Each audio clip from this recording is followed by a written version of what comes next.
Welcome back to Chapter 8, Part 3. Here we're going to focus on the Calvin cycle and get a nice summary of photosynthesis. So remember what I said before about the Calvin cycle. We're using a cycle, and this is going to be very, very similar to what we saw with the mitochondria as well. We're going to use a cycle to regenerate a starting substance. And in that process, we're going to take carbon dioxide, and we fix carbon dioxide, FIX. We're not repairing it. We are making it into an organic molecule, and that organic molecule is going to be some version of sugar. But it is going to be a cycle. So we need the inputs of ATP and NADPH. Those are going to end up as ADP and NADP plus, and those are going to be reused in the light reactions. But that's not what the Calvin cycle is talking about. The Calvin cycle is talking about what happens here with the process of carbon fixation. So carbon is going to enter as carbon dioxide, and it's going to leave as sugar named glyceraldehyde 3-phosphate, or G3P. You might remember that from when we were talking about it in the mitochondria, when we were talking the Krebs cycle. So if we add two G3Ps together, we do get glucose. Notice that with G3P, we actually have to fix 3 carbon dioxide molecules in order to get G3P. So the Calvin cycle does occur in the stroma of the chloroplast, and there's 3 phases that go on. There's the carbon fixation phase, then there's the reduction phase, and then there's regeneration of the carbon dioxide acceptor. So in phase 1, we have carbon fixation, and carbon fixation forms a 6-carbon molecule by combining 3 carbon dioxides. And the way this is going to work is 3 carbon dioxides are going to come in, and each one of those is going to join to this very important molecule called RuBP. That's how you pronounce that, RuBP. It's short for ribulose bisphosphate. And it happens with the enzyme Rubisco. This is one of those few enzymes that don't end in ASE. Its name is Rubisco, and it's a very important enzyme. Again, Rubisco is going to be the enzyme that connects each one of these 3 carbon dioxide molecules to each of these 3 RuBP molecules. And this generates a short-lived intermediate, and then that kind of basically cuts itself in half and forms 6 of these molecules called 3-phosphoglycerate. And you can see the number 6 right there. So 6 3-phosphoglycerates. If we're keeping track of carbon, you can see that there's 3 carbon dioxides, and each of these is a 5-carbon molecule. So we're going to make 3 6-carbon molecules of these short intermediate ones, and then they get split right in half, and so we get 6 3-carbon molecules of 3-phosphoglycerate. In phase 2, this is called reduction. This is going to involve phosphorylation of the 3-phosphoglycerate. So we're going to take some ATP, and we're going to phosphorylate the 3-phosphoglycerate to make 1,3-bisphosphoglycerate. That should sound a little familiar too, this naming of molecules.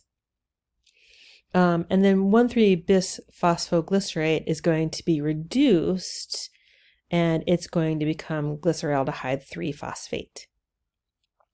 If you keep track of the number of these molecules, we have 6 of these 3-phosphoglycerates, we have 6 of the 1,3-bisphosphoglycerates, and we have 6 glyceraldehyde 3-phosphates. One of those G3Ps is going to be harvested from this and is going to be released, and it's going to be used to make glucose and other organic compounds. This is our major output of the Calvin cycle. It's hugely important. So in order to do this, In order to do this, you have to use up 6 ATPs. And you have to use up 6 NADPHs. And that's because we have 6 of these molecules, right? We need 6 ATPs to phosphorylate those, and we need 6 NADPHs to go through this reduction reactions over here. Phase 3 is regeneration. And regeneration, we're not going to pay close attention to all of the little details of regeneration. But I did want you to know that with regeneration, we've got to reorganize our remaining 5 G3Ps. And it does take some ATP. We do need to use up some ATP in order to do this. So we use up 3 ATPs, and the 5 G3Ps are going to be reorganized back into this ribulose bisphosphate. And that's why we call it the regeneration phase, because we're remaking the ribulose bisphosphate. As soon as that's reorganized and remade, we can fix 3 more carbon dioxides in this process. And it just keeps going around and around. Every time you remake your ribulose bisphosphate, you can fix 3 more carbon dioxide molecules.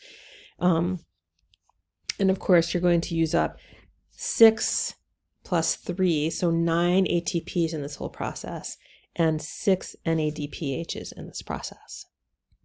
There is a very nice animation for you provided by your publisher, the mastering work. I do highly recommend that to you.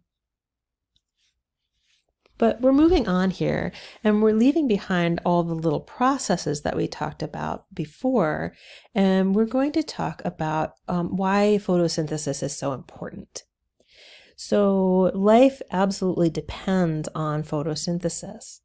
The energy that enters the chloroplast as sunlight gets stored as chemical energy, and we talked about that as glucose.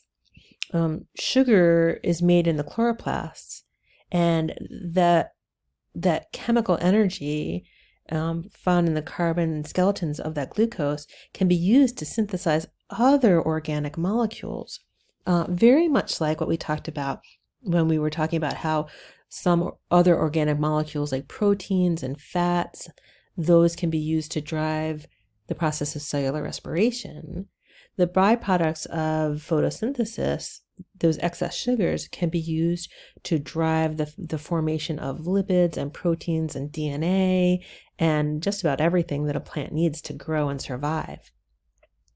About half of the sugar that's made by photosynthesis is actually used to drive cellular respiration. The other half is used to store excess sugar in the roots, to build the proteins necessary for building the plant and making enzymes. Lots of plants are rich in fat, and so all plants need fat. For example, in their plasma membranes, they need phospholipids. So kind of keep that in mind, that photosynthesis is not the end of the line for, oh yeah, it just makes sugar, that's end. No, it's used to do other things. That sugar is used to do other things, including cellular respiration. It's a nice little cycle here. But I am focusing on what happens to the sugar when it's not able to go through photosynthesis or go through cellular respiration, I should say. So what happens is that excess sugar is going to be stored as starch or as fats or as amino acids and proteins.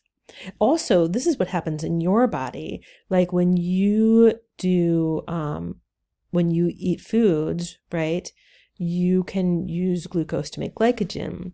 You can use glucose to make ATP, and you can use acetyl-CoA to make fats. We kind of talked about this before in the last lecture on cellular respiration. You can use some of the products of the Krebs cycle to make amino acids and proteins.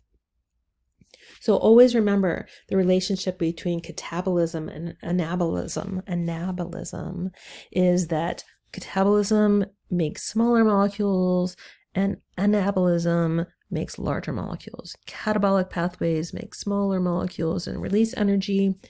Anabolic pathways use up energy and make larger molecules. just a quick review in case you wanted to have it all put together into one nice little packet of information.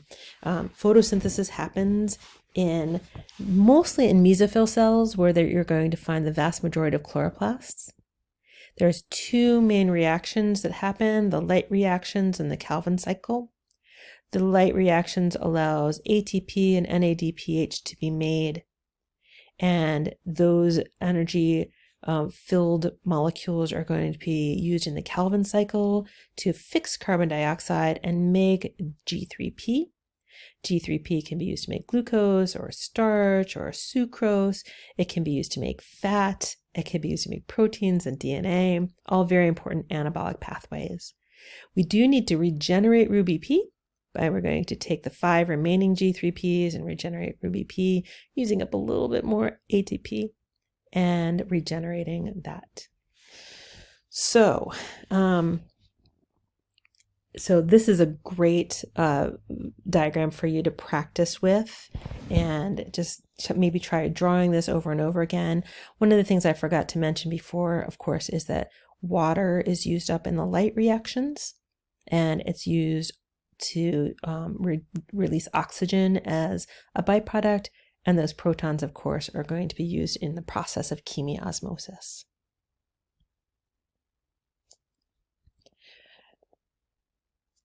So just to kind of end everything here for you, just remember that photosynthesis is one of many important processes that plants use and to stay alive. It's so essential, but it's not the only thing that plants are using to stay alive. And so I hope that this lecture made sense to you and that you got a lot of knowledge and information and understanding about the process of photosynthesis as you watch the video.